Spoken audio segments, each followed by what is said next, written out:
without even prompting you. Good afternoon, everyone. Greetings and good afternoon. I am Marcel Haddock. Oh, it's not? This isn't on. Late in the afternoon. Good evening. Good afternoon. Does it work? There we go. Awesome. Greetings and good afternoon.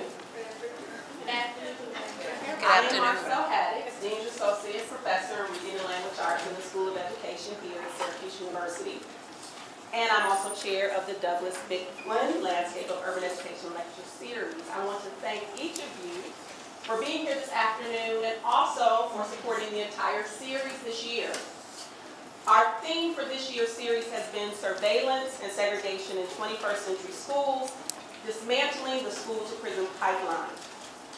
Many of you were here just a few weeks ago when Dr. Crystal Laura of Chicago State University broke down what is meant by school-to-prison pipeline, grounding this framework within real lived experiences. She also unapologetically talked about issues of race, racism, and white supremacy, and the ideologies that undergird educational and social injustices today. This afternoon, we continue this conversation, and we are honored to have with us Drs. Yolanda Sealy-Ruiz and Lalita Vasudevan here as part of our series. Before we get to that, I want to be sure to acknowledge and thank a few people who make this series possible. One, our interim dean, Joanna Masangila, who has continued to support the series. I also want to acknowledge former Dean Douglas Bicklin, for whom the series is named, and his late wife, our beloved colleague, Sarah Bicklin, who developed the vision for this series. A huge thank you to Jennifer Russo and Allison DeVoe, thank you, for handling all the coordination, and thank you to the faculty who commit part of their course syllabi each semester to bring their classes to these lectures. This truly has become a university-wide event. I'd also like to welcome all of the students, teachers, and administrators from our local schools who are here with us today. This has been an important topic for many to examine and to think about what this means in our context and what are the possible solutions and areas of opportunity for supporting the educational well-being of all young people. Which brings me to the talk today, which is titled Youth, Media, and Educational Justice. Cultivating well-being through collaborative inquiry. I am so excited to have my dear sisters and colleagues, Drs. Yolanda Sealy-Ruiz and Lalita Vasudevan, both professors at Teachers College, Columbia University, here this afternoon to share examples for doing this from their experience as co-teachers of a year-long participatory seminar where they bring graduate students and court-involved youth together in an attempt to create opportunities for inquiry and understanding, particularly through media and multimodal explorations. I invited them to round out this series because both Yolanda and Lalita have been intimately involved with creating opportunities that are an alternative to and directly push against the school-to-prison pipeline for years. And they are doing this work in ways that impact the ways in which they train and develop teachers and educators. This is what I feel is so important, helping educators to understand the power and impact of their everyday work in the lives of young people. Particularly those who might be in the foster care or juvenile justice systems, and in determining and redirecting their educational and social outcomes. To date, the series has dealt more historically and theoretically with these issues, but this afternoon, be prepared to be inspired toward action and change. To walk away from this talk thinking, okay, what can I, a student, a teacher, an administrator, a parent, a faculty member, a community member, what can I do to affect real change for young people in our schools and in our communities that disrupts the school-to-prison pipeline? I also want to let you know that after the talk, the bookstore will be selling copies of the book, Arts, Media, and Justice, Multimodal Explorations with Youth, which was co-edited by Lalita and in which Yolanda wrote the foreword. They'll be accepting credit and checks, no cash. And you should know that all proceeds go directly to alternative to incarceration programs. I now want to turn it over to Lalitha and Yolanda. Thank you both for being here and for sharing with us the complexities and the realness of doing this work with such passion and such commitment. And I invite all of you to stay after to talk with and engage in further dialogue. Thank you.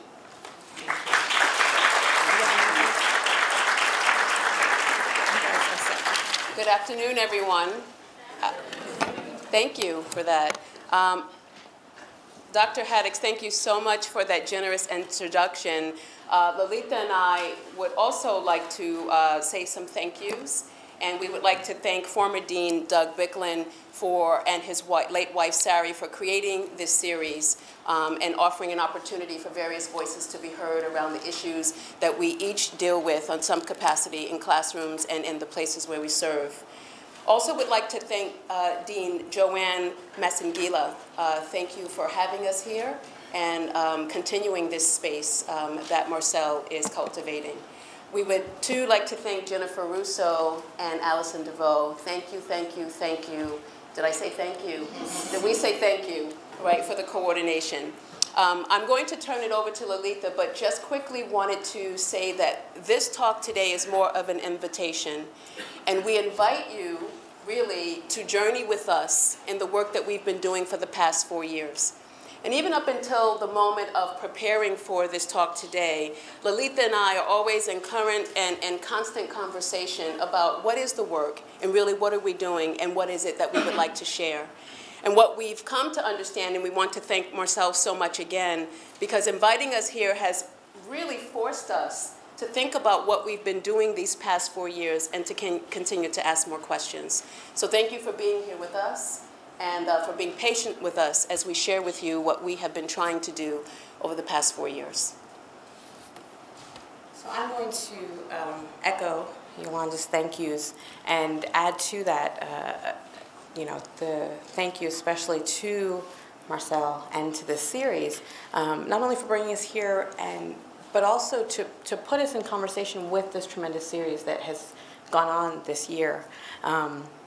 What it did was, as Yolanda said, it gave us a chance, it pushed us as a catalyst to really think about not just 4 years of work and being together, but thinking about what it is that we're trying to do and how it is that we're trying to work.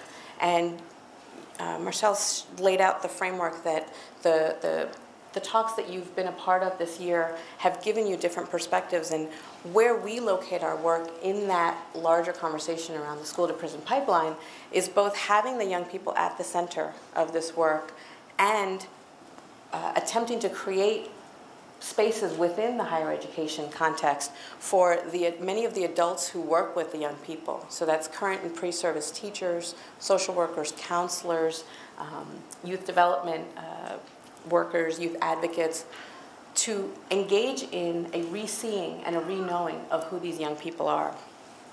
And in doing so, what we are attempting to do is bring together two somewhat disparate threads of thought.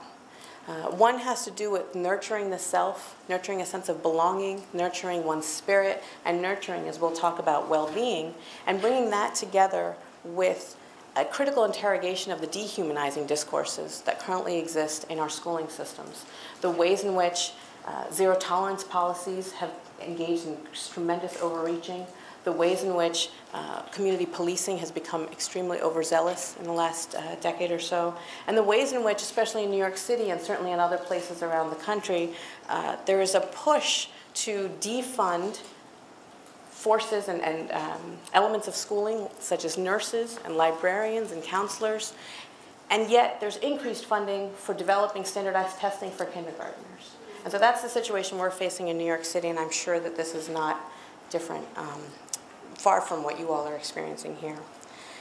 And so I want to also echo something Yolanda said in the beginning, which is that this is a journey we're inviting you to go on. And in trying to think about how do we share some of our work, First, we realized there's a lot that we've done together with the graduate students and community members with whom we work, and we couldn't do all of it justice, so we've picked out a few slices that we hope will generate conversation. And while it's a journey, we also want to emphasize that we aren't sharing findings with you, but we are in the process of searching, and in particular, searching for ways to engage in understandings around what supports the well-being of young people who are institutionally vulnerable. And this is a phrase we've given to thinking about young people whose lives are directly involved in the juvenile justice and foster care systems, and in many ways in both systems. And so in that spirit of offering searchings, we wanted to really spend a couple minutes in the beginning inviting you to think with us about two concepts that frame this talk today. And the first has to do with inquiry, and really thinking about collaborative inquiry as a way of being and way of seeing and a way of doing work in service of and with young people. We take concepts of inquiry from the teacher research domain in part, where the idea of a teacher's emic or insider knowledge, and by teacher we're really thinking about broadly about people who work in service of and with young people. That insider knowledge you have is so important and significant. Excuse me, my contact is going crazy.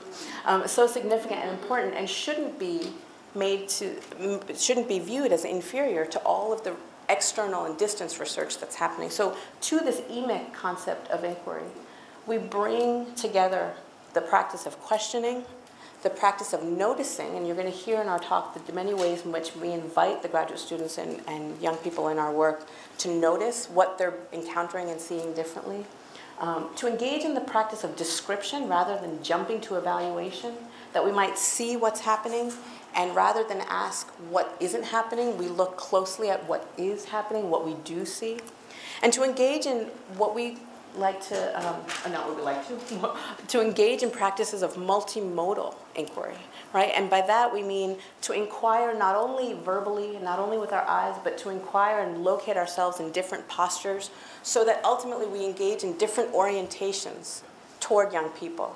A simple example of this is how teachers who have come and taken our courses, who were former teachers, just the act of sitting around a table with young people rather than at the front of the room invites them to look at young people differently and to see the young people who are sitting in front of them. And so to this idea of well-being, of inquiry, we draw on the child welfare legislation and literature, in particular the Adoption and Safe Families Act of 1997, that brought an emphasis, particularly for young people in child welfare, brought an emphasis of safety and permanency. So let me just get a sense of the room. When I'm talking about child welfare, when I'm talking about foster care, when I'm talking about juvenile justice, for whom are these discourses somewhat familiar at least? Okay, so a little bit. So I'm going to spend a little bit more time than maybe I would have just delineating a little bit more of this, because I don't want to presume that everybody is on the same page, so we'll build some consensus, shared anchoring here. And so the Adoption Safe Families Act of 1997 was passed in service of ensuring greater success, if you will, for the life outcomes of young people in foster care in particular. But this language of safety and permanency permeates the child welfare system across the nation, and really were two of the pillars that people have tried to do some work toward. So safety refers to, for example, keeping children physically safe, keeping children to some extent emotionally safe, although as we're going to see that's a little bit more challenging because I think people don't know what to do with that. And really ensuring not only their home lives but their community lives and school lives are contexts in which there is no physical harm done to them. So this is where safety has really been located. Permanency, in relation to this act, has meant finding stable housing in particular for young people who are in the foster care system, right? And so this continues to be a challenging goal, but there have been measures taken across the country in different ways to move toward greater permanency for young people's housing. So the third pillar of ASFA, I can never say that right, was well-being. And what was interesting was while it was written into the legislation and supported wholly by people, no one has, and I'm being completely overly generalizing here, but in large part, people haven't really known how to attend to the well-being of young people, right? So just think about this. For those of you who are current and future educators, how often is well-being even in your mind, right? When you're teaching, you're preparing your lesson plans, you are thinking about the next day, you're thinking about how to assess whether this young person has learned polynomials, right? Have they learned how to do proofs? Have they learned what is the capital of Nigeria, or how to travel faster than the speed of light, which I would like to know. But how often is well-being a part of not only the educational lexicon, but how even in the child welfare discourses, well-being continues to be an elusive goal, and yet a highly touted one. That started changing about 10 years ago, less than 10 years ago, where now suddenly there's a rash of programs around the country in which well-being is being attended to. And so here you have the dictionary definition of well-being that's rooted in concepts of happiness, right? And what we have done is we've done an exhaustive review of looking at legislation across the nation and looking at programs and policies and practices around the nation. And we're finding a few things happening. We find that well-being is dimensionalized, right? People talking about psychological, social, emotional, culture, economic, and environment. And then coming from the New York State Office of Children and Family Services, there's also seems to be this kind of functioning, almost functional and operationalizable definition of well-being, that we're looking for things like social functioning, behavioral functioning, physical health, cognitive functioning, right? And so there's lots of measures, as you can imagine, to test how people are meeting these goals. But what we have found, and in talking not just to ourselves, but with the wider communities with whom we talk, is that what is often missing or less present in these solutions or ways of addressing well-being is the real trauma that young people experience. Not only young people who are institutionally vulnerable, as we've described, but especially those young people. And the various kinds of trauma, environmental, emotional, physical, linguistic, social, cultural, and not just a one-time experience, but the ways in which various traumas can carry over. And I want to be really careful that in offering and in bringing in the language of trauma, that I don't leave you with the idea that these young people are victims, that these young people don't have agency, or that the home lives or community lives of these young people are terrible. That's not the intention of highlighting trauma, but it is to invite us to recognize that the ways in which young people encounter the various geographies that they move through, the various institutions that they're constantly tethered to, particularly juvenile justice and child welfare, and all of the systems and forms of surveillance and supervision that they have to navigate, thinking about how trauma plays a role in their ability to successfully navigate then the institution of education, which I suspect is something that we're all really committed to. And so when we think about well-being in this work, and we're going to be talking about the Youth Media and Educational Justice Seminar that we have designed at Teachers College and have run for the last 3 years, our ideas of well-being come not only from these, the literature, the research, the policies, practices, legislation that we've talked about, but they also come through our conversations with all these various partners with whom we do this work. So we have alternative to detention programs. We have, ooh, wrong. Sorry, I'm just going to do that slide one more time. We have alternative to detention programs. We have pre-service and current teachers and teacher educators. We have youth advocates. And so we have convened a variety of opportunities, things like study groups, things like guest speakers, things like lectures, things like symposia, and direct involvement with many of these organizations and programs where we have talked with a lot of young people. And so our understanding of well-being comes not only from the official literature, if you will, but it comes from the people who are not only doing the work, but who are at the center of a lot of this work. And so what we bring to this conversation about well-being is a lens of education. And often we find that education is located within these narratives as something that will help young people's well-being, right? If they just have permanency in schooling, they will experience well-being. That's how a lot of the policies are written. So let's just keep them in the school they're in, and let's hope that that gets them to senses of stability and belonging and well-being. And what we're actually finding in working with young people and talking with young people and with graduate students and teachers and counselors and social workers is actually the ways in which not just young people have a state of well-being, which is a sort of psychological framing of well-being that dominates the language of child welfare and juvenile justice. But it's the sociocultural and lived experiences of well-being, how one experiences well-being in their lives, that can dramatically shape their access to education, their experiences in education. So one example of that, I'm thinking of a young man who I've known for several years now. Incredible young man. I met him when he was a part of the Alternative to Incarceration program where I was doing some work several years ago. If someone had told me he was a court-involved youth, I would not have believed it. And I say that knowing that we all carry stereotypes of what court involvement means, right? And even as someone who has now done this work with young people who are justice involved for 20 years, I know that there are still narratives that I implicitly have about what it means to look like a court-involved youth, even as I work actively to destabilize those narratives.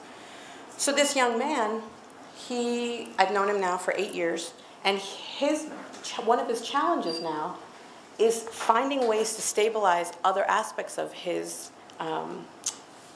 life so that he can attend the school he's been admitted to, right? So here, in this case, well-being and finding ways to stabilize permanency and various other aspects of his life are interrupting his ability to access education in a generative and meaningful kind of way.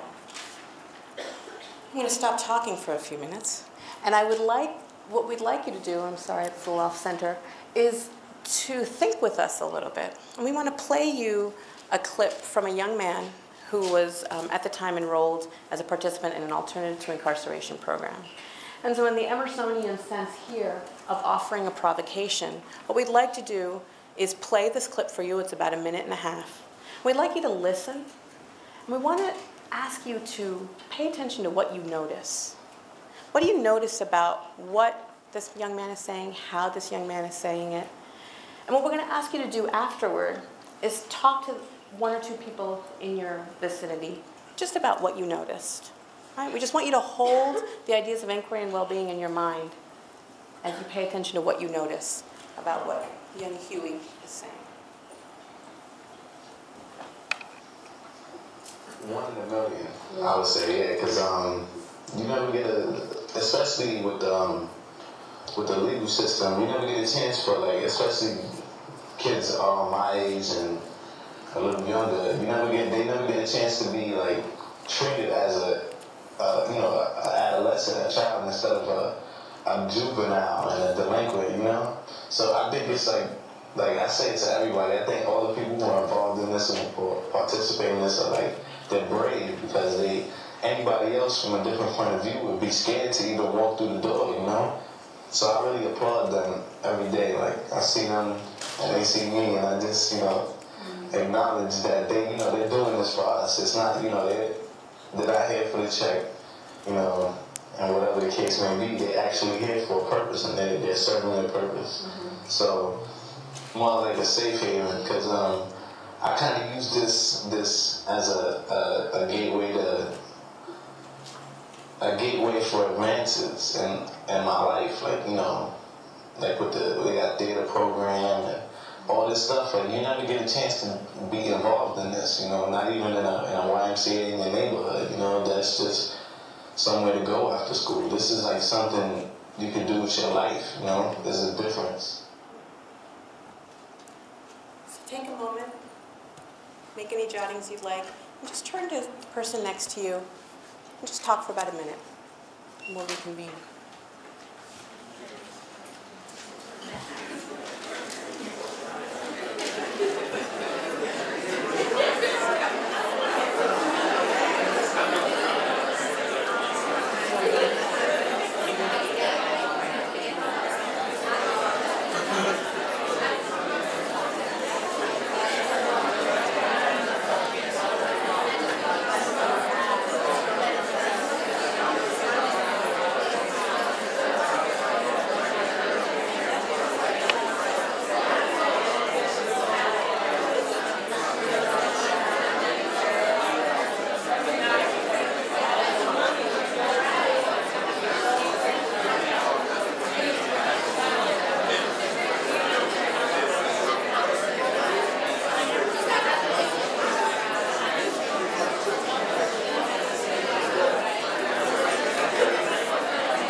invite you to come back together. Hello. Hello. I know 1 minute is not long enough to have a conversation about that, but I hope some interesting things came up in your conversation, and we hope that what you've heard gives you a little bit more of a connection to the next few things that we're going to be talking about. Yolanda and I both come to this work having done other work directly with young people in the past. And on the left, you see 3 projects that I've been engaged in, and on the right, you see 3 projects that Yolanda has been engaged in. And we wanted to give you a very quick flavor of this kind of working directly with youth work in order to give you a foundation on top of which we've built our work then as in developing the graduate seminar. So Reimagining Futures is a project that is located within an alternative to detention program in New York City. And what we do as part of that work is facilitate a series of workshops, a digital media, qualitative research workshop, a media literacy workshop, and an ongoing writing workshop. And the purpose of designing these workshops is to provide other kinds of spaces in which young people can express themselves, find ways to make themselves known, inquire deeply into broader issues that are important and relevant to them, and then also in this process of making themselves known, to create artifacts throughout these different throughout these different workshops opportunities we give, to invite the adults in their lives to consider different ways of engaging with them. So here you see Geneva's collage, one of many projects that she did as part of the media literacy workshop that we run.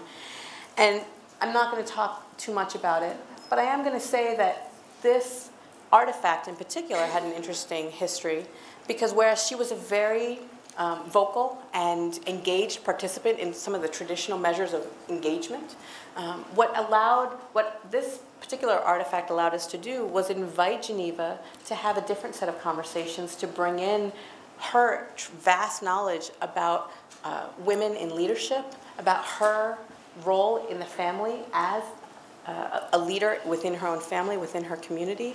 And it allowed us to create a different way for Geneva to be seen and to be taken up by the larger organization. So it's just a little bit of a snippet of using multimodal, and this idea of multiple modes of engagement and representation with young people that has influenced some of the work that we do with graduate students. Umoja was an organization that was founded about 9 years ago with the idea of holistically paying attention to the holistic development of young men, and in this case, Black and Latino men specifically. What I found unique about it is that if you look at what we did in Umoja, it looked more like an out-of-school space, but we were within the school. It really paid attention to the educational well-being of young men, also their social well-being, their emotional well-being, but particularly because these were overaged, undercredited young men. So these were young men who were 17, 18, 19, 20 years old, right, finishing their high school diploma. We wanted to make sure that we constructed a program that would certainly help them in terms of the educational well-being, but also help move them through the process of finishing high school, which at that point, for all of them, was their immediate goal. And so as a result, we created, with the principal, an opportunity for them to get 1 high school credit on their transcript. So we came together, we had social emotional time together, but also there was this piece of the URW, Umoja's Readers and Writers, where they would get English credit, 0.5 English credit. So 0.5 for social emotional, 0.5 for the work that we did together. And this is a framework of our conceptual project, the portfolios. We're in a portfolio-based school. It's a so-called alternative school. And they decided the elements that would compose this portfolio. And so this is what we spent our year on. And so you'll see the outer pieces are the modalities. Well, personal choice was really about, I have an opportunity to come up with something that's not art or music, not photography or poetry, right, or monologue. And so many of them came up with film or podcasts and other ways of expressing these 6 elements, talking about their future, school and education, really critiquing the type of education they was getting within the academy that they attended, as well as the community within the school, but the communities in which that they participated outside of school. taking up gender, relationship, and to an extension, issues of sexual orientation, right? Really talking about that in an honest way. And this notion of family and self. Who am I? Who am I in this? So that's the framework that we use for the Umoja Readers and Writers Club. So I wanted to give you, again, like I said, flavors for what preceded the YMEJ work. But out of the larger bodies of work in which we've been engaged, one of the themes that has been really prevalent has been that of the ways in which adolescents are talked about. And so Nancy Lesko, in her book, At Your Age, Cultural Construction of Adolescence, does a beautiful job of laying out the ways in which adolescence has been seen, viewed, taken up, and largely maligned in popular discourses, right? So you have adolescence being, the word adolescence, the idea of adolescence being synonymous with delinquency, with deficiency, with clowning around, with crazed hormones. And often the narrative, and as a person who does literacy work, looking at the ways in which adolescent literacy is described, the framing of adolescent literacy is that of remediation. There's a lot of people, including a lot of really good people here, who are doing really important disruptive work of that narrative.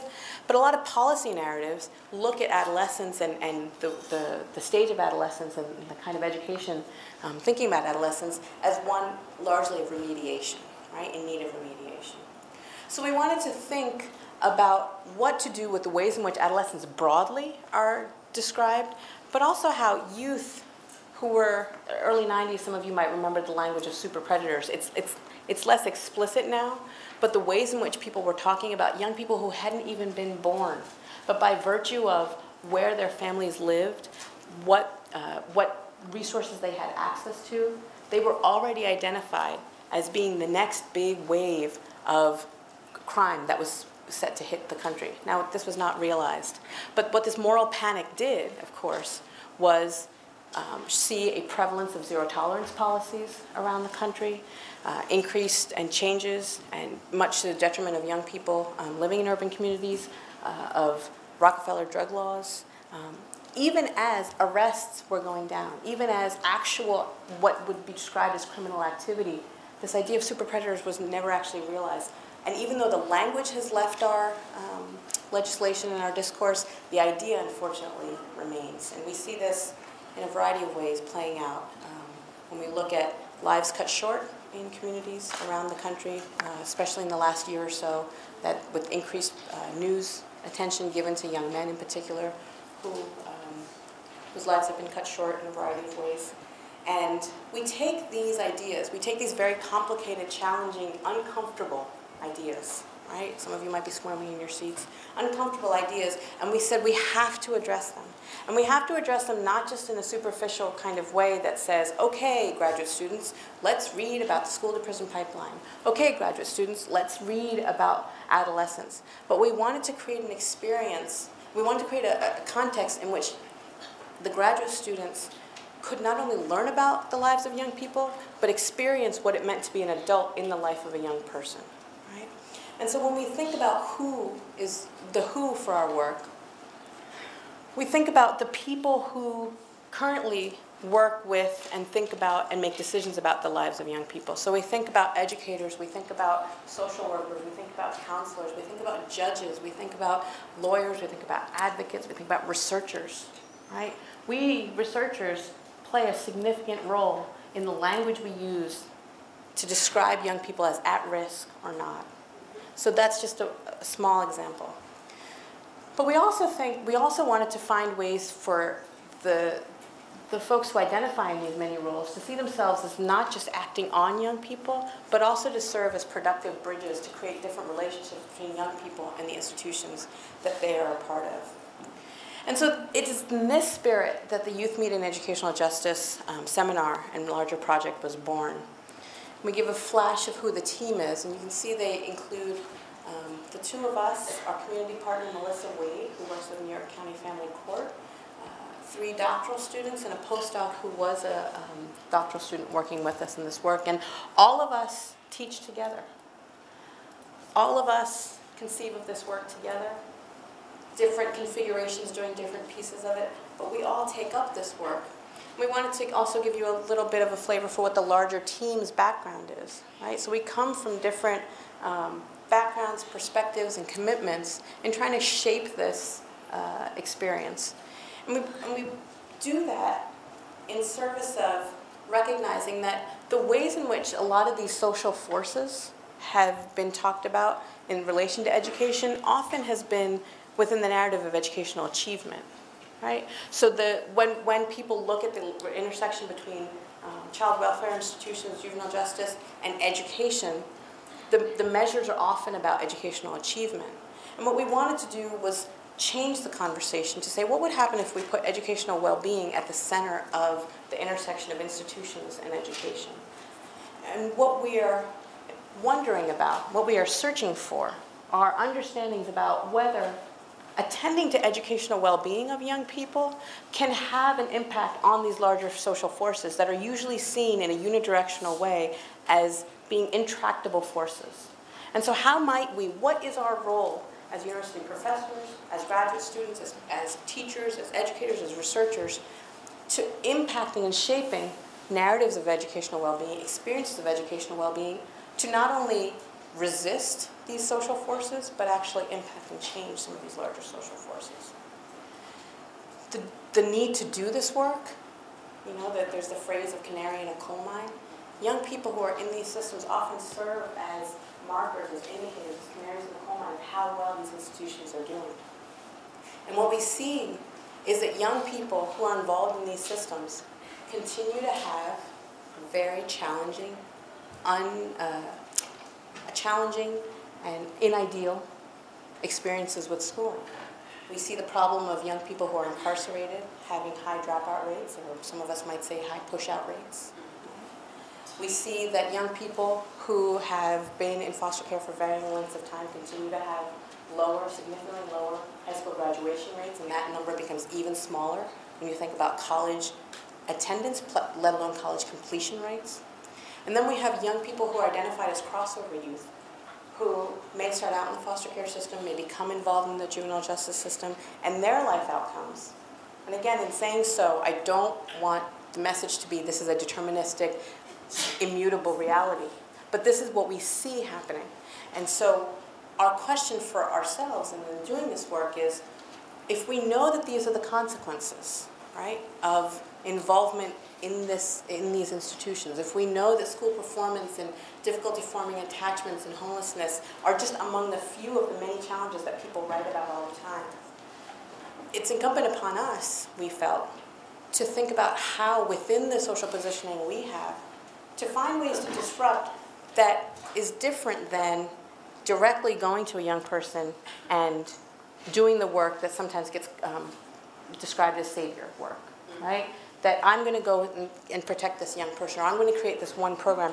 And all of that work is important, not the savior work, but the creating programs and creating opportunities. And we had the great privilege of going to the Dark Girls program this morning that Professor Haddix has launched at Danforth. I didn't know if I was allowed to say it. Danforth Middle School. And just being with young women and listening to the ways that they're asking questions about the world, and they're thinking about the world and thinking about the important work those kinds of spaces can do for adolescents, felt important to us, and we've been doing that work. But it also felt important to us to say, well, then how do we take these experiences and invite other people into them, right? And so in doing that, of course, we found that there were important challenges that continue to be something for us to think about. But we wanted the graduate students to not just be stopped in their tracks by these challenges, right? But to think about how, going into the work, these are challenges, and yet you must keep going. That you must keep doing the work of supporting young people.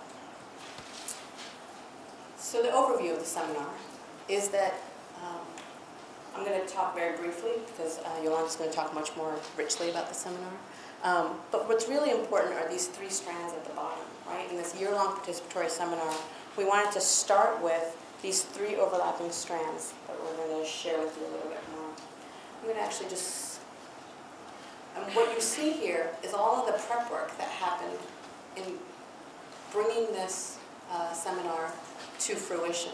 starting with spring of 2011, and actually a little bit before that, different forms of research and background work, and now we're in the third year of the seminar. But in facilitating the work, what we did was, you saw those three strands. We started with the idea of inquiry that I shared with you in the beginning of the talk. These questions, these noticings, these multimodal ways of engaging, orienting, and description. And we do that through the incorporation of a variety of media forms. And to that, we added mentoring. And so all of the graduate students in the course have experience working with, either in a one-on-one or collaborative experience, with young people who are somehow just as involved. And then we also engage in a variety of public pedagogy. Right? We didn't want the work that we do just to stay in the seminar, but we wanted to find ways that people, even who feel like they are analysis and thinking about some of these issues, still had something to contribute to the broader narrative, broader set of discourses. Yolanda's going to come up now and talk about then what this looked like in the seminar. As Lolita shared, all of the work that we do in the seminar is meant to work together in a blended format, right? And so we're holding up, as we're asking you to hold up inquiry and well-being, we are consistently holding up two concepts of what we believe this seminar has been about. And that is disruption and cultural production, right? And as we talk about disruption, we are trying to disrupt the narratives that we hold about the young people that we're working with, as well as help the graduate students to disrupt, right, the narratives that they hold. And then as we move forward, as we go from our inquiries and we move it into mentoring and then ultimately into public pedagogy, we're hoping that those who read our public blogs, those who come to the symposia that we create, that they too are in a mode of disrupting, right, the narratives that they hold. And so we're always questioning and asking, how is this working in a blended fashion for us? How do these three elements work together? So what you see here is, that's a snapshot of us from year one. And there are three kind of categories when we think about disruption and cultural production. They're the practices and modes that we engage in. They're the concepts that the course takes up. And these are not the only ones, but as we planned the class and created the syllabus, these were the ideas, these were the terms that we wanted students to engage with, as well as ourselves. And then community, the notion of community, the community within the classroom, as well as the communities that we're seeking to impact outside of the classroom. So whether that be Teachers College at large, having this course be relatively different and new. Very few courses have 5 instructors. Very few courses invite young people that are connected to these systems into the classroom as part of the educational experience. Very few courses attract students from across our 10 programs. And I think the last time we counted, we've attracted maybe 7 programs, students from 7 programs out of the 10 that's across Teachers College. And so we're constantly asking these questions, what are we doing, how are we doing it? So I just want to take a moment. In a moment, I'm going to kind of pull together the collage and the concept of home and show you one particular activity that we all engaged with around home collages. But I want to say something quick about the community, and particularly the Part 90 visit. Part 90 is the section of family court where the court cases for kids in foster care are adjudicated. And this is the voluntary parents that decide that they're going to put their kids into foster care. So what we find that's important is for our students and for us as the teaching team, since it is a public space, we go and we sit and we listen to the cases as they're adjudicated. And as we listen, we both hear how young people are supported and not supported in this type of system. So we find that that is such a seminal piece, it's almost a centerpiece that shifts the way in which students take up this work. Because once they go to Part 90, it suddenly becomes real. Before, it's the reading of case studies. Before, it's looking at the video clips. It's reading some of the text. I'm going to show you some text that we engage in a moment.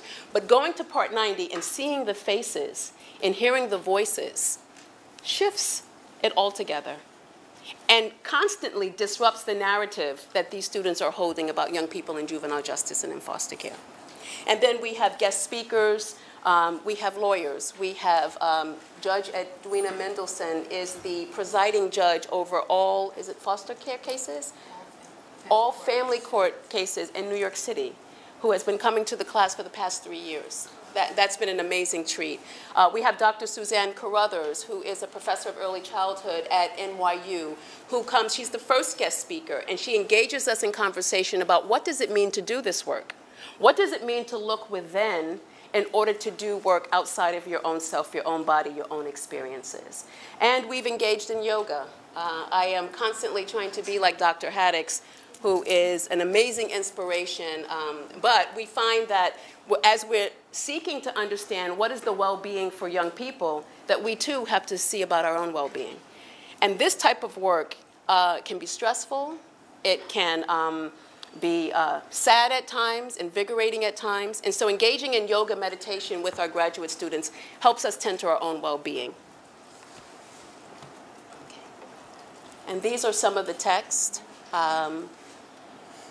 that we read and engage with, both video text, as in the interrupters on the upper, is that the right side? And this is the text edited by Lalita and a colleague that I wrote the foreword for, and The Long Road Home, case studies of young people in foster care and juvenile justice, Nancy Lesko's text, and certainly the idea of justice, taking up what is justice. Sen helps us to think about that. And so what I'm about to do now, right, I think is play a very short video that we're going to give you an insight into what the reading of these texts and the taking up of these concepts, the building of community, what all of this looks like in a class for youth media and educational justice.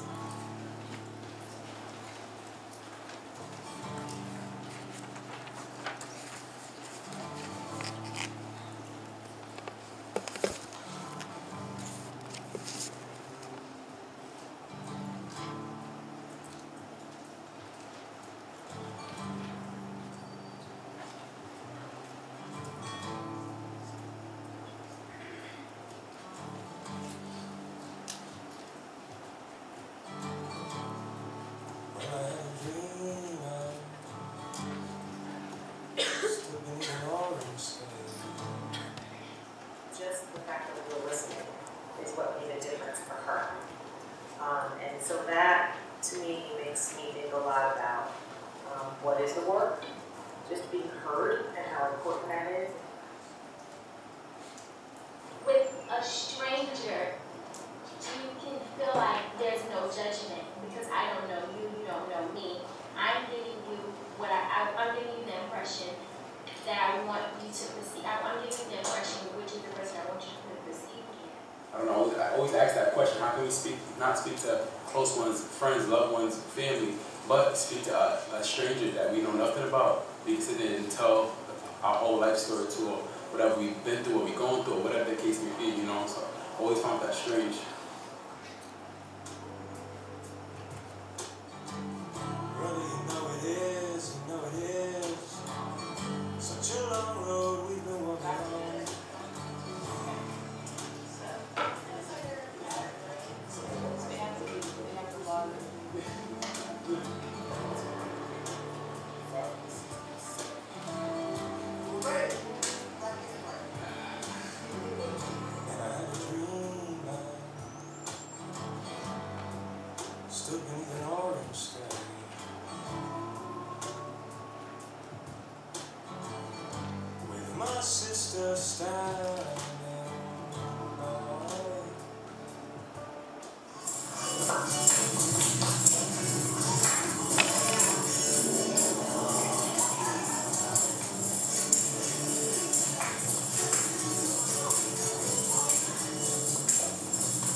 their own personal angles into it. I think that's also a great idea. So I really appreciate that. And like what you have said is something that and you're asking Jody, is something that we all have to consider. Like why that particular medium and what makes us feel like that's the best representation and what is it that we hope to put into the world. Yeah, I really like that idea. Sometimes this whole thing for you was very serendipitous. And I also feel like you seem to be open to your newspaper in a way that is courageous. And I'm wondering how culture development pedagogy might play a part in the creation of this program. Would that be a tool that helps you create the records? Well,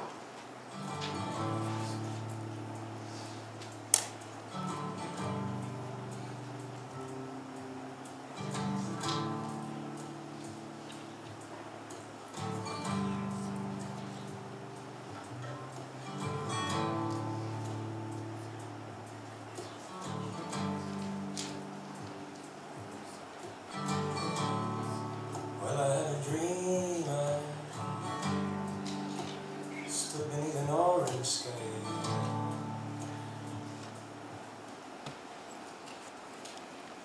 So we're not going to play this, but this is a video text. I'm going to talk really quickly about a specific activity called the Home Collages. And this is a video text. It's a student-made film that we show in class, and we bring in a bunch of materials, and we ask our students to engage in their own collages. And so because home may be a tenuous, oftentimes temporary, and shifting place for the young people that we know and work with, we start with the students' exploration of their notion of home. We're talking about the graduate students. And as they read case studies about young people and they see films, and prepare themselves to listen and to learn about how the young people that they'll work with negotiate home. So after reading and viewing these cases, we ask the students to collage in response to this question: what is home to you? And the activity asked the graduate students to consider their homes, the homes of young people, not as a site of pathology, right? Not as a site of something that they don't have in a particular kind of view, but as part of a sociocultural context, right, in which they exist. As a place or a notion that, regardless of its impermanency, is something that young people and all people strive to have. So I'm just going to quickly go through. These are some of the creations that they offered, that they made.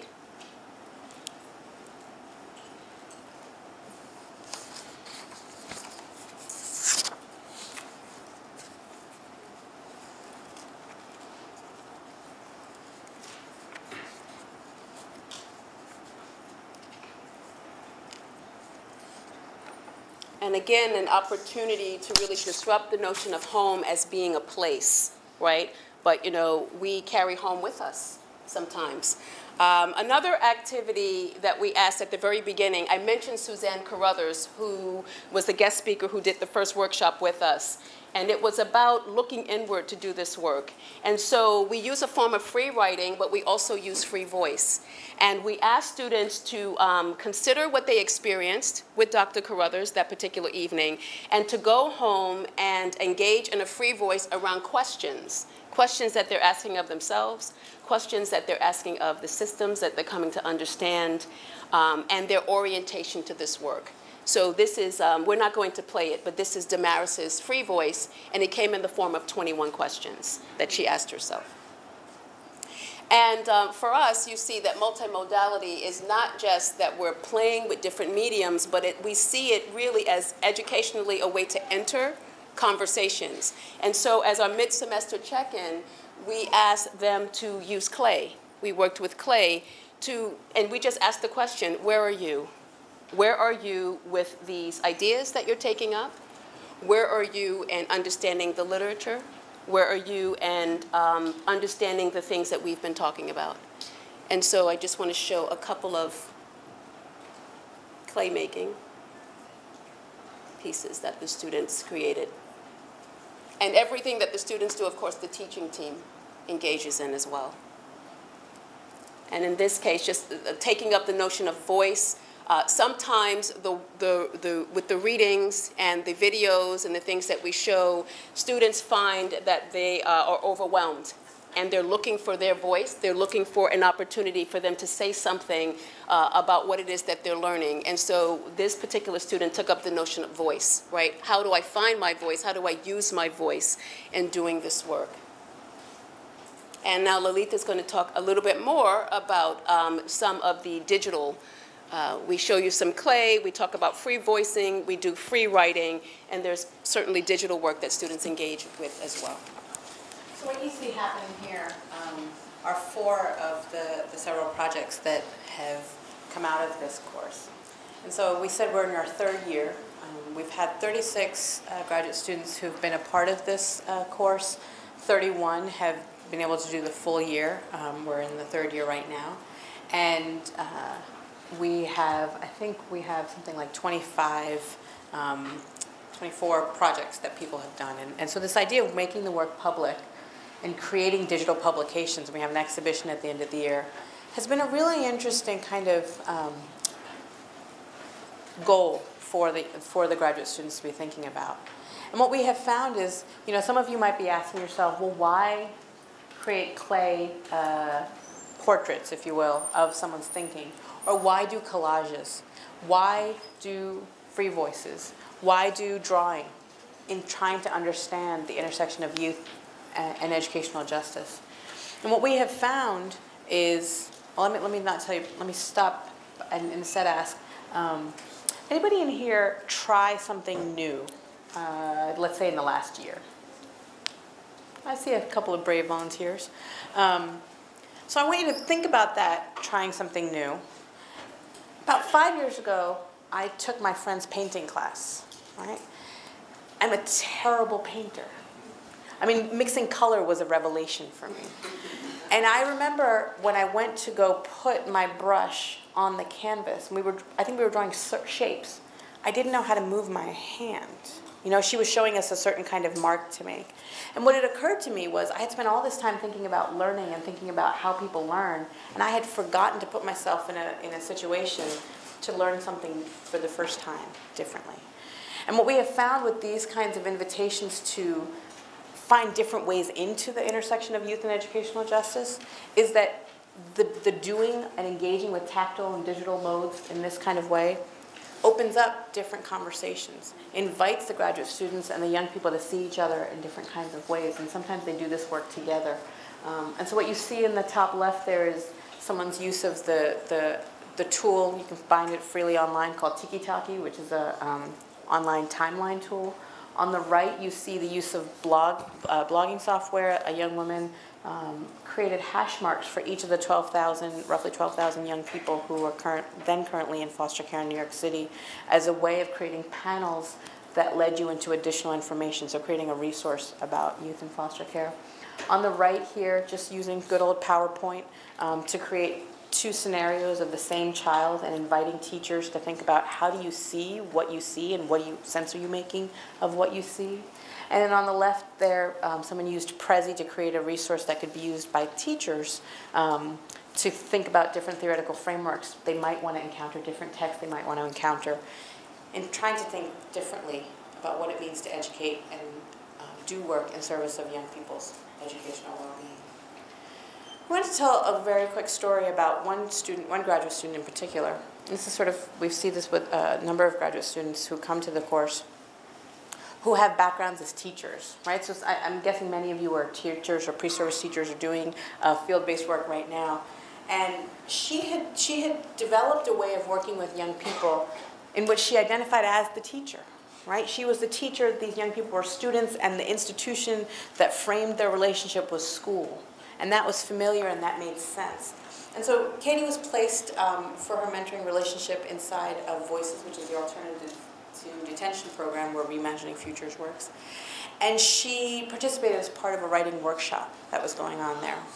And what she wanted to do when she was invited to facilitate her own writing workshops was do a version of the Rube Goldberg machine. People know what the Rube Goldberg machine is, right? You take a very simple task and find a complicated series of actions and reactions to make it happen. And so here you have, I think it says, a self-operating napkin, because who can't wipe their own face with a napkin? And so she brought in all of these found materials, and together she and the young people started playing with things and trying and failing several times to create their own Rube Goldberg machine. And when she talks about this experience, she talks about what it meant to not be the expert in the situation, because she couldn't predict how the things were going to react, like the little tongue depressor with the ping pong ball and all this stuff. And what it invited her to do in this after-school space was orient herself toward young people differently, right? To engage in what Lissa Soap and Vivian Chavez call a pedagogy of collegiality. To think about what can we do together, which is a very different way of thinking about the relationship between adults and young people than what can I teach you, which is an important narrative. And so we wanted to find ways for graduate students to bring those two narratives together. What can I teach you? What can you teach me? Well, what can we learn and do together, right? So again, this idea of disruption and cultural production. And so this particular Rube Goldberg scenario, which has the larger metaphor of making simple things complicated, moved Katie to ask the young people whose lives are made complicated by institutional involvements that they're in, juvenile justice and foster care, can you talk about times in which things that should have been simple in your lives were made complicated? And boy, did they have stuff to say. And so they created, and so a series of writing activities happened, and we could spend a whole hour and a half just talking about the writing workshops that grew out of this. But what we wanted to show here was not only did really interesting stuff happen, Katie's understanding of herself as an educator beyond the framework of schooling also shifted. And she's now one of the facilitators we brought on for EMS teachers. So we've seen that graduate students have been part of this work when we do the year-end audit trail, and we invite them to talk about what has stood out to you, what are you taking with you, what do you remember most from the year? Because, 2 semesters is a long time. They point out, and this is sort of a representative audit trail from last year, they point to several different kinds of things. They talk about the guest speakers that Yolanda talked about. They talk about a lot of the community connections that really meant something to them. They talk about the different modes of engagement, right? So you heard about collages, you heard about playmaking. We do a lot of readers' theater and taking on roles that often are just kept at the print level, but what does it mean to try and embody and really engage with the lives of young people? And they talked about forms of public pedagogy. So what we wanted to do was end this portion, and we have just 2 more slides after that, by showing you a short film made by, well, it's more like a reflective spoken word piece made by one of the students in which she ties together a lot of these themes. So if this is going to work. Oops, no, it's not.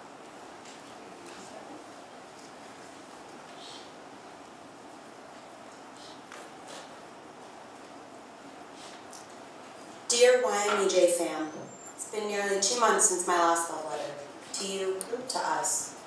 Like last time, it's challenging to know exactly where to begin. To reflect on and dissect and pinpoint and pull apart what we've been, what we've done, who we continue to become as a collective, an entity, a family. Since my last love letter, I've read about adolescence, about intersections of youth, media, and justice, about realness and messiness, and about possibilities.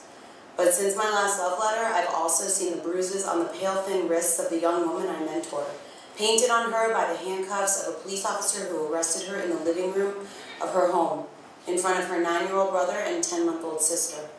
Bruises from handcuffs of police officers who were responding to a 911 call from her mother. What do I say to this 15-year-old girl as she shows me the bruises and shares her side of the story? As she speaks to me, a weak staccato quiver in her voice, and tells me about an altercation she had with a girl in the group home last night, about how she doesn't feel safe here anymore. What the hell do I say to her as the scent of my perfume wafts up from the folds of my warm knit sweater and reminds me of my family, of summer, as my mind darts from one image to another, trying to picture her living room, her mother, the journey from Brooklyn back to the group home in Lower Manhattan in the back of a police car, as I unconsciously glance down at my watch, 7 p.m. We have another 30 minutes here. I'll be home in time to walk the dog and stir the pulled pork, brewing in the slow cooker before my sister gets home. Before I lock my door, turn off the lights, and curl up in my warm bed and drift into sleep, stressed out about the readings I didn't get due for class tomorrow. How do I listen to her and react to her when, according to the rules, I can only give this girl a side hug for safety reasons? What the hell do I say to her when, with every passing moment, I'm increasingly blinded by my own privilege, by the fact that I will more than likely never know what any of this actually feels like? Because like all I want to do right now is hug this girl and rub her back and tell her it's going to be all right, and tell her that she's safe here, and ask her a million more questions about what this feels like and what the deal is with her father, and why it is that she is the only one out of the 4 children in her family who lives in a group home. I rub her back quickly, give her a side hug, and all that comes out of my mouth is, I'm sorry. And she looks at me with glassy eyes, and the corners of her mouth pull down like she's holding the other side of a magnet below in her hands, and she nods. And my mouth takes a similar shape, and my heart gets heavy, and there's a sharp zing that pierces my core as I take a deep breath in an effort to push the tears that are threatening to build back into my eyes. I'm not qualified for this shit. The following Tuesday, I'm told she's AWOL, and I wonder if I'll get paired up with someone else. I'm still there every Tuesday, collaging and laughing and spending time with the other young women, but the mentoring sessions at the group home feel different. They've lost meaning. They feel like a chore, and I feel like an asshole for thinking that. I don't see her for 3 weeks. And then last week, the mentoring supervisor tells me she's back, that she doesn't know where she's been, but that it may not have been the safest situation, and there may be some trauma. My stomach lurches at the news. I'm relieved that she's safe, I'm excited to see her, and I'm terrified to know where she was, what's happened, but mostly terrified about what I'm going to say to her. I am not qualified for this shit. The supervisor tells me that when she returned, they told her I'd been coming even while she was away, and that she'd almost cried. She couldn't believe I'd still been coming. The weight of her decision to go AWOL took on a new meaning when she realized that there were other people involved and affected by her actions. They had her sign a commitment contract, binding her participation in the mentoring program. I don't know what that means. I don't necessarily understand the procedural rationale, but okay. I see her from across the room. Her hair straight, not braided in cornrows or tucked up under a fitted. She looks familiar, but smaller than I remember. We make eye contact and a big smile spreads across her face. I stand up. I'm so sorry, she says, with a familiar staccato quiver in her voice. I missed you, as she hands me a folded up piece of blue sleeve paper. I wrote you a letter. I'm sorry. She gives me a full-on hug, and I full-on hug her back. Screw it. This is not a success story. It's not meant to depict an event in which all loose ends are gathered and retied tightly. There's still a lot of shit going on. She's had 3 altercations in the last few days since her return, and I still do not know what to say to her. But that moment of reunion was one of the most powerful moments I have ever experienced. This is the work. This is why a course like Youth Media and Educational Justice exists. This moment solidified for me why taking on a mentor role in the life of a court-involved young person could fundamentally change the game for them. How do we work to make invisible children whose lives are silenced, disrupted, misunderstood, more visible? I may not be qualified for this shit, but I am learning and growing, and I am humbled, and I'm terrified. And it's now more than ever clear that this is all worth it. In love and gratitude, Emily.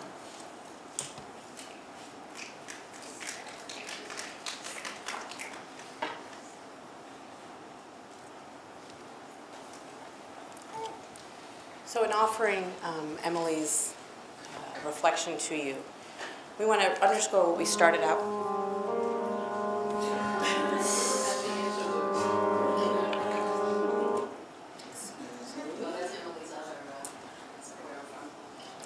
I swear I know how to use technology.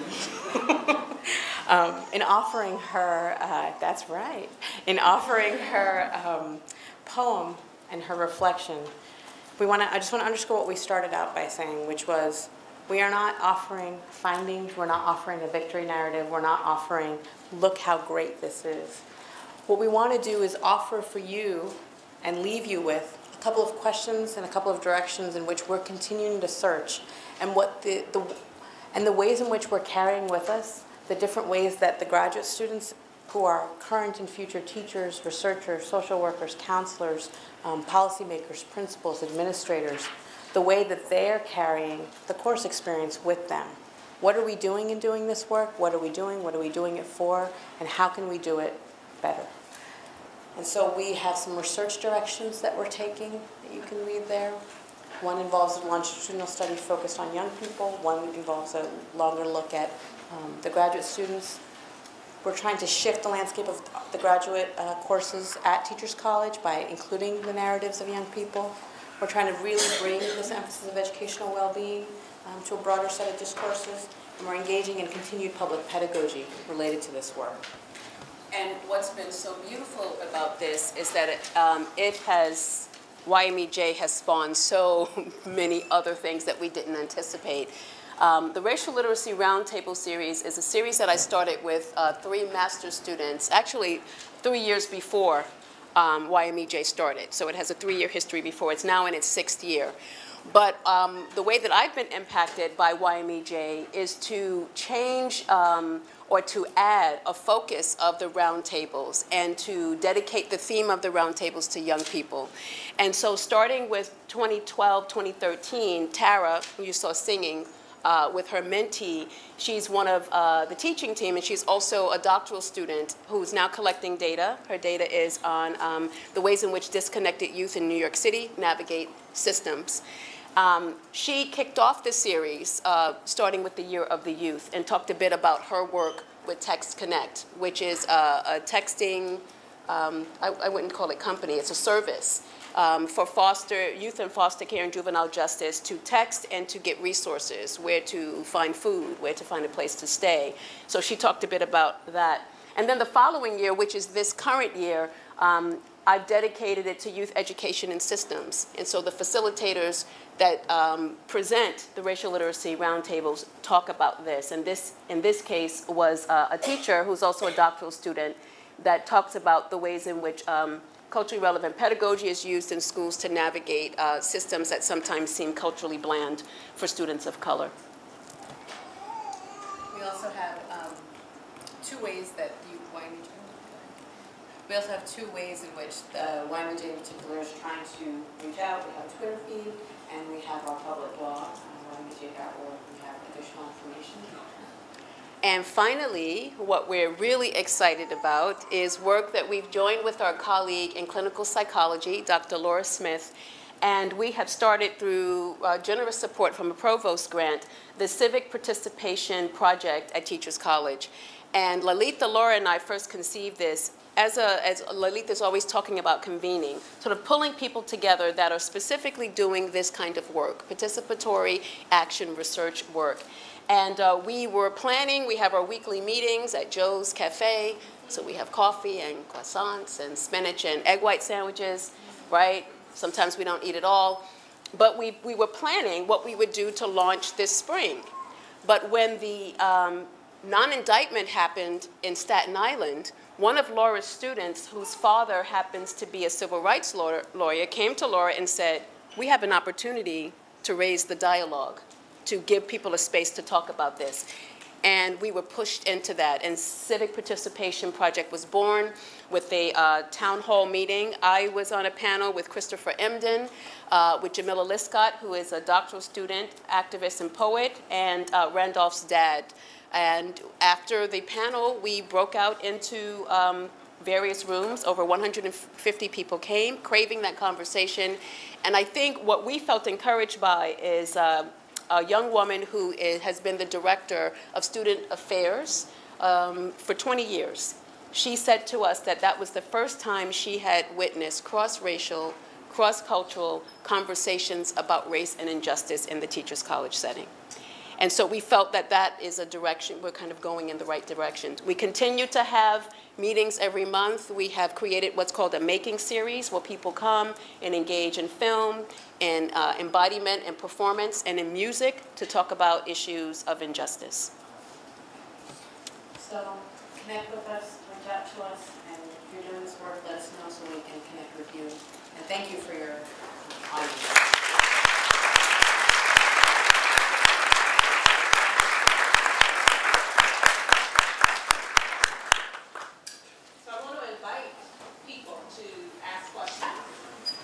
Maybe you're thinking about how this work relates to your context or what you've been doing. So, any comments, questions?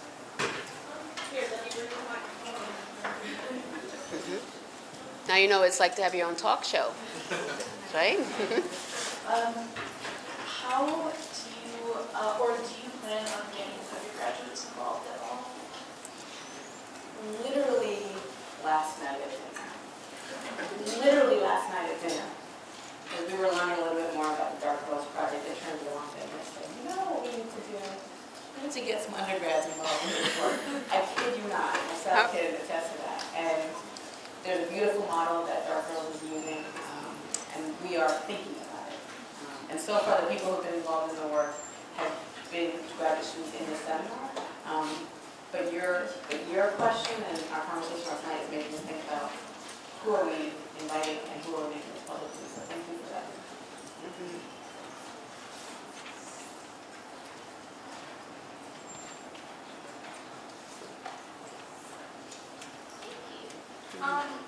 So I came in a little bit late, but I came in when you were showing the slide of the collage of the family you made, and you were talking about different writing projects. And I wanted to know, what are the age groups that you worked with in those groups? And if it was done during after school, what kind of motivational strategies do you use to get them to still be engaged when they may or may not have had a choice to be there and participate? You're talking about the collage in which you sort of saw a little Queen Latifah, a little Oprah. So that happened. That program, Reimagining Futures, takes place at the Alternative to Detention program. It functions as an after-school program. All the young people are court mandated to be there, so that's the setup. The program, and I don't know if any of you have done work or know much about these kinds of alternative to detention programs or corrections education, that's sort of where my work is located. And this program is tremendous in the kind of sense of belonging they really try to cultivate with the young people. So the foundation for Reimagining Futures is a tremendous one because the staff there are unbelievably committed to the young people. So that's the foundation. And it's true, just because they have to be there, they don't have to participate. Right? And so one of the things we have found, and we've been there now at Voices for 6 years, and I've been doing work with the larger organization for a little over 10 years, is being there matters. Providing invitations is multiple ways in. So if we go in and we're going to do collages related to sense of self, that we also provide ways for people who don't want to do collages to still participate. So it's involved thinking creatively about what participation means.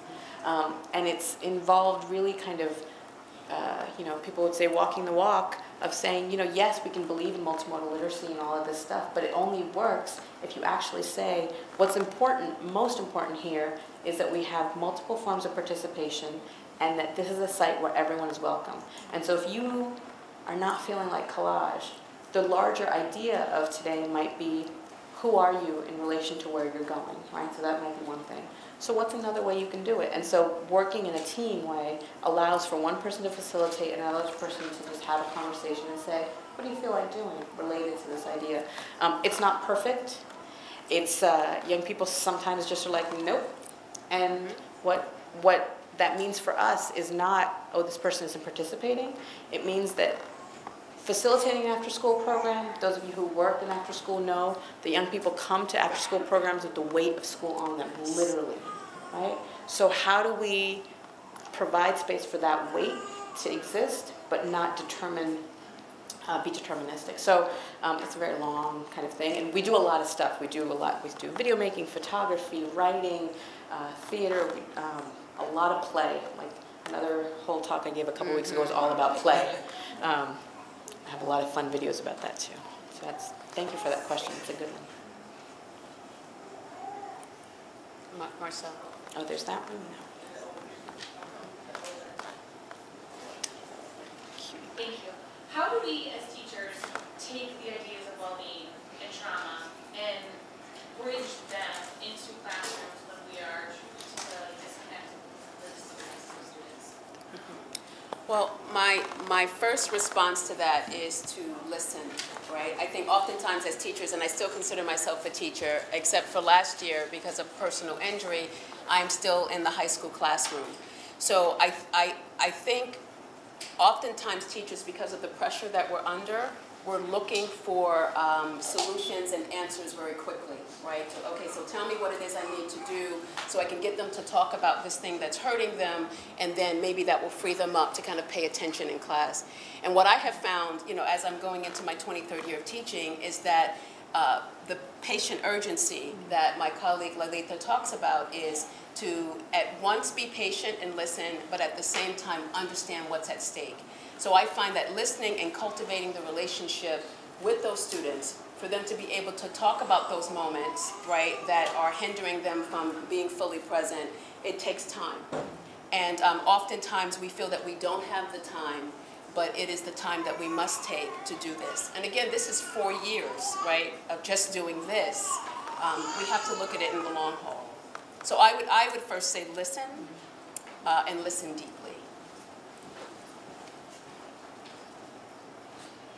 As a parent, I am concerned, how do I deal with my children? I really don't know what's going on in schools. These just everything. Even children, how they interact with each other. How do I deal with that and talk to my kids about it? Well, we're both mothers. I'm of a 10-year-old, and Lalita's child is a little bit, so I can never claim, like, this is not like one of those answers, like, this is what you do. But what I have found, and my daughter has gone through some issues in school, is you have to be present. And sometimes schools don't always feel inviting for us, but that's something, the self-work that we have to do to continue to show up and to have our face be there, even when there are times that we want to just turn away from the school door.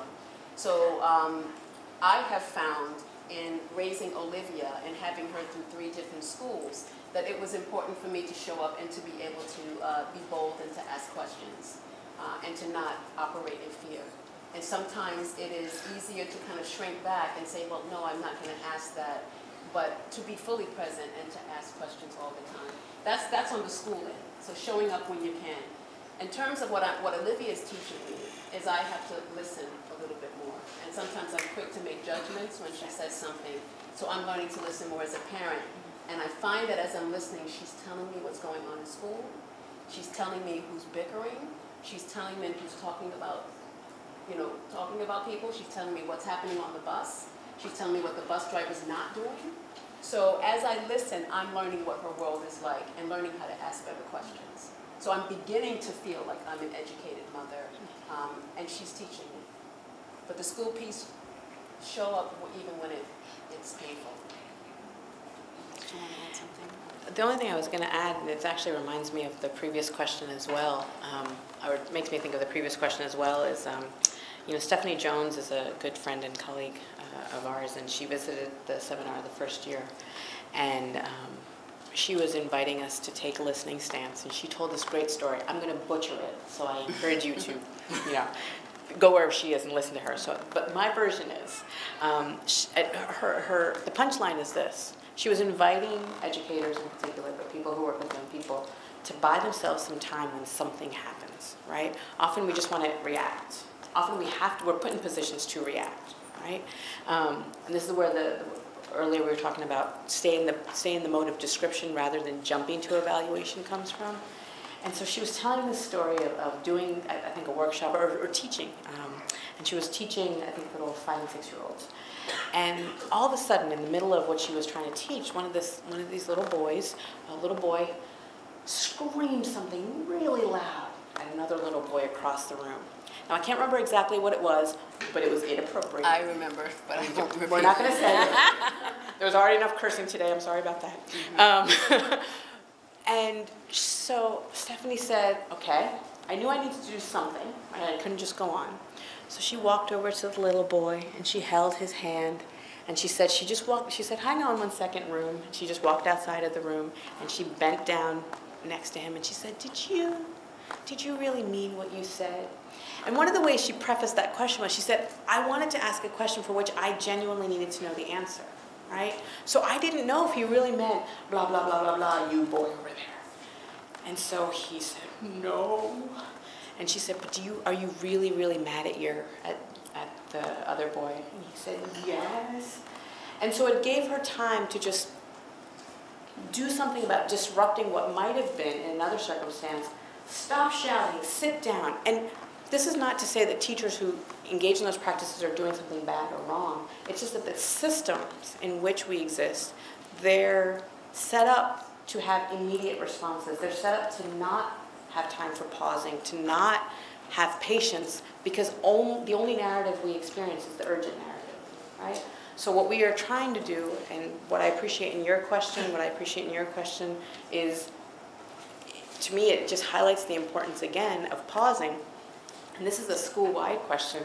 That pausing might mean that we actually cover less things, right? This is a challenge to administrators. We might actually cover less content, but we might actually engage in more education. And that's something that we're hoping to talk more about. We'll take 2 more comments. There's one back there. There was one back there. I guess this kind of goes off of what you just said, but in thinking that so much of the work that targets disrupting the school to prison pipeline is happening outside of schools and outside of school time, how we can think about figuring out a way to make school time work to disrupt school to prison pipeline, not something as an extra or as an alternative, but something that we're doing diligently and purposefully within schools. So I just wondered if you all could give some practical and realistic kinds of steps, especially for our young students that are learning to become teacher educators, how they can be more proactive in cultivating those spaces in their own classrooms. You know, my first response is, are they in the community, right? Are they spending time, outside of the classroom in the community, right? That's the first question, because it's very difficult, I think, to impact what's happening outside of the school building if you don't understand what's happening. So that would be my first question. And then the second question would be, if you're not, do you want to be? And why? And how can you? Right? So again, this kind of questioning and listening and doing the self-work. Because you don't want someone that's going to rush to do it to say, well, I think that that's what I need to do, and when you're there, you're not present in doing it. It's a complicated question, Reba, right? Because it really goes at the self-work I don't think that schools of education often engage their students in. Right? It's really, okay, you're going to be this teacher, this is what it means to be a teacher, this is the content you have to teach. And I don't know that teachers are always given a space to really talk about what does it mean to serve students of particular communities, right? It's not really talked about in an open and a fearless kind of way. So first and foremost, I would say in schools of education programs, what kind of conversation is happening in the classrooms, collectively and then individually, and then what opportunities is the school creating for teachers to be in the communities from which the young people are coming from. Because it shouldn't be just up to the teacher. I mean, if you have that teacher that's going to go out and do it and go to the local Y and say, how can I help? That's beautiful. But collectively, what is the School of Education doing as a presence in that community to encourage cohorts of their teacher to be in that community? So that's what I would see, to have us, and when I talk to you, I'm talking about TC, and TC has been under huge critique about, you're in Harlem, what are you doing? And out of that came the idea of the Teachers College Community School, right, and some other initiatives, the Institute for Urban and Minority Education. So really having people ask the question and taking the institution to task, and then encouraging and nurturing and supporting the cohorts of teachers that are going into in the community, and checking in with them to make sure that they are not taking on a savior complex, but they are working with people in the community. I don't know if that answers the question, but that's the idea. So I'm particularly interested in working in the urban school district and math education. I worked in an urban school district for 11 weeks at Corbin High School, and I had a class of 32 students. One student in particular was going through a group home, and I was trying to make rapport with him. But in the class of 32, he would immediately shut shut down in the class. And my question is to you is how do I foster well-being for that student, but still be able to meet the needs of the other students in my class? So this is not an answer. Start there. But what you're making me think of are two experiences. The first is I was fortunate enough to be part of a professional development experience. Yolanda also was involved in this. Each of us had a strand that we were focusing on in our professional development with New York City teachers. And the larger emphasis of the project was moving toward more of an inclusive education model. And so the strand I was facilitating with Christine Carroll, who's a postdoc with us now, was taking a multimodal stance in your pedagogy. And it was called that because I was really wanting for teachers, I was wanting for us all to engage in the work of knowing who the young people are in our classrooms in different kinds of ways. Now this seems like such a simple kind of thing, right? How do I get to know my kids? So is it about pausing the curriculum for a week in the beginning of the school year? Maybe. Is it about giving them a photography assignment from time to time? Maybe. But it wasn't, the focus of the workshop, the PD, wasn't to tell people how to do it, but it was to invite them to engage in a variety of kinds of practices themselves as teachers. And what we ended up doing was literally for 10 months, every month for 3.5 hours, just playing with stuff. So how is this in response to your question? I have found, Delana and I have talked about this, that the teachers we work with often also feel like they're often all under the gun, right? Like, I have to always be the expert, I have to control my classroom, I have to know the answer to every single question, I can't include technology that I don't already know how to do. And there's amazing teacher educators in here, I'm looking around the room, you've been hearing this for a while now, decades. And what we found, doing this work, was sort of March or April, and I'm not a teacher educator by training, whatever that means. And my day job is in the Department of Math, Science, and Technology, and so I get to teach courses like television and youth, and cinema as a cross-cultural experience, and culture, media, and education. It's very fun. We do a lot of making stuff together. And so my orientation toward supporting people's inquiry and pedagogy was play, right? I said, you gotta play with this stuff. You gotta tinker with it.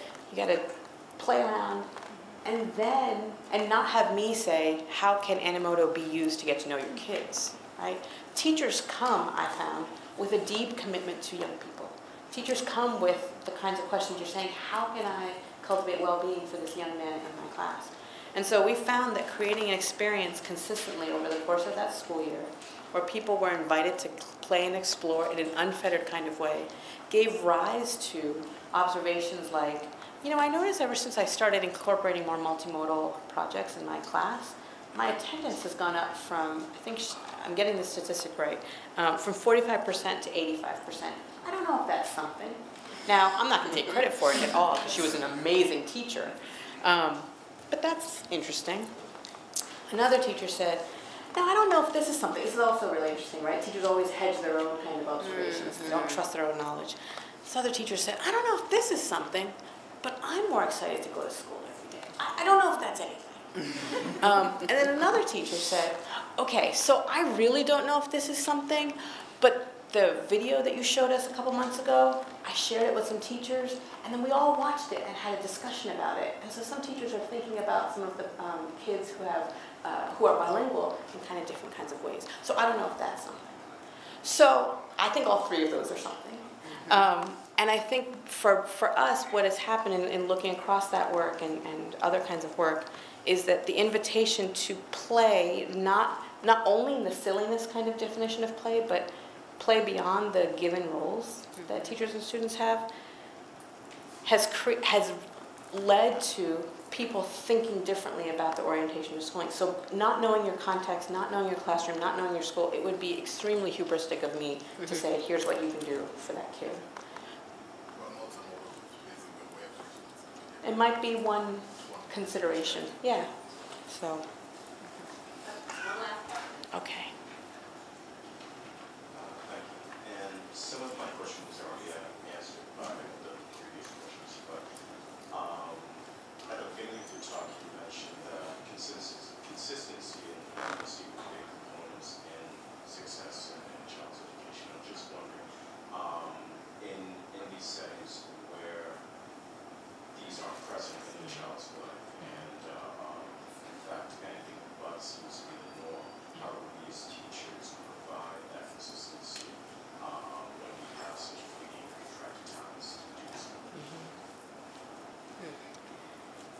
a big question. It is. I turn to it not in my role as teacher, but in my role as, you know where I'm going with this, in my role as an instructor in the YMEJ class who interacted with young people in the class. And for the first year, one particular young woman that you actually saw on video kept coming to class. She was one of our consistent students. And at the end of the year, she was in a home. She had been awarded the state award since she was 12. And she had been in a home where the foster parent was actually keeping her home many days to babysit one of the other children that she had taken in as a foster child. And so this young lady said to me, she said, I really want to go to college, and the place where I am now is really, it's not going to happen.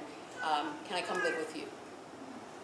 And I wasn't ready for that, I'll tell you that. So I said, you know, I have to pray about this. I have to talk, I said it, I have to talk to my family. Then we went away for a couple of weeks and came back, and she wanted to know the answer. So, and this is not a victory narrative in any way, but I will tell you about the need and the consistency for a place like home, right? A place like permanency, a place like someone who cares about education. She came to live with us. And she's now in her second semester of Bennett College, which is a HBCU for girls. And when she came, there were the absences that we had to address. There were issues of me going to the school, getting her on a particular program. She was at a situation, it was a portfolio-based school, and so they had to do about she was behind 3 or 4 portfolios. Even the folks at the school said, there's no way you can do this. No student has done it. You won't be able to do it and graduate in time. Well, of course she did. And what I'd like to think is that the home that we offered, that the space that we offered for her to be her best self, and therefore have well-being and be able to then do really well educationally, right? Hence our hypothesis, right? That it's not the other way around, it's going out, really has allowed her, and did allow her to finish high school and do very well, at least the second semester in college. So it's a very long answer, and I'm not expecting, we don't expect everyone to say, okay, come live with me. That's a personal thing, right? But I do know firsthand the importance and the significance of kind of stabilizing in order for education to take place. The only thing I'll add to that is it reminds me of the work that we do at Voices, the ATD program. Sometimes we only see a young person one time, right? So there's a lot of transience in terms of, it's not always they're doing it, sometimes the judge decides, oh, you can go to a different tier, you don't have to go as often. And so the educator in us is like, wait a minute, kids need consistency. And so we had to shift our pedagogical model in the workshops to really think about how do we make 90 minutes count, even if it's the only 90 minutes we're going to have. And Yolanda's story, I think, highlights the need for thinking creatively about consistency. And also, we're engaged in an alumni project now with Voices, young people who haven't been there in a long time, coming back voluntarily and talking about what being there meant to them. That they could rely on the institution, different individuals, what they had access to. Some young people come just to eat and then they go. So what I also hear in your question is, given all of the other things, which is always going to be there, what is the role of a teacher in being a consistent presence in the life of a young person, even if you only see them once, which is a very hard thing to wrap your mind around.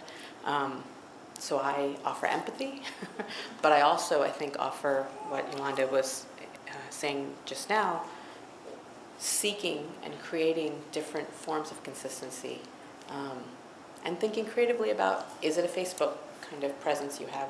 We haven't even talked about some of the social media connections that happened as a result of the mentoring, and thinking creatively about what does it mean to be present physically, virtually, and sort of in a long-term kind of way. But thank you for that question. I topic, and just kind of bringing this series this year to a close, that was a great question to end on, because it just reminds us that we have to persist, we have to continue. It doesn't end with today's lecture, but that as teachers, as teacher educators, as community members, we have to continue to question, to learn, to stay committed to this work.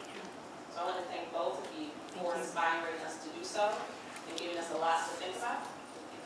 Thank you.